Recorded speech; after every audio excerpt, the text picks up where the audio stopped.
ఆంధ్రప్రదేశ్ రాష్ట్ర ఉప ముఖ్యమంత్రిగా పవన్ కళ్యాణ్ గారు ఈరోజు ప్రజలకు మేలు చేసే విధంగా ఎన్నో ప్రయత్నాలు చేస్తున్న విషయం తెలిసిందే. మరోవైపు ఇటీవలే వరదల కారణంగా దెబ్బతిన్న ప్రాంతాలకు పవన్ కళ్యాణ్ గారు భారీ విరాళం ప్రకటించిన విషయం విదితమే. మరోవైపు పవన్ కళ్యాణ్ గారు వరుస సమీక్షల ద్వారా వైరల్ ఫీవర్తో బాధపడిన విషయం తెలిసిందే. ఇకపోతే వరద ప్రభావిత ప్రాంతాల్లో పర్యటించారు ఆయన. తాజాగా ఏలూరు వరద పరిస్థితిని స్వయంగా పరిశీలించేందుకు సోమవారం నాడు పిఠాపురం నియోజకవర్గంలో పర్యటించిన పవన్ కళ్యాణ్ గారు గొల్లప్రోలులోని వైఎస్ఆర్ కాలనీ ముంపు పరిస్థితిని తెలుసుకునేందుకు స్వయంగా రంగంలోకి దిగిన విషయం విదితమే. బాధితుల కష్టాలు తెలుసుకుని చలించిపోయారు. ప్రభుత్వం అన్ని విధాలుగా ఆదుకుంటుందని భరోసా కల్పించిన విషయం మనకందరికీ తెలిసిందే. ఇక ఇదిలా ఉండగా పవన్ కళ్యాణ్ గారికి ఇలాంటి టైంలో ఆయన గురించి చాలామంది రాజకీయ నాయకులు, సెలబ్రిటీలు స్పందిస్తూ ఉండగా తాజాగా దర్శక ధీరుడు ఎస్ఎస్ రాజమౌళి గారు స్పందించారట.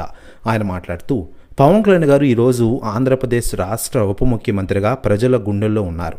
వరద పరిస్థితుల్లో ప్రజలు చాలా ఇబ్బందులు పడ్డారు. ఇలాంటి టైంలో పవన్ కళ్యాణ్ గారు తన ఓదార్పుతో ప్రజలకు మమేకమవుతున్నారు. అదేవిధంగా 6 కోట్ల సాయం చేసి ఔరు అనిపించారు.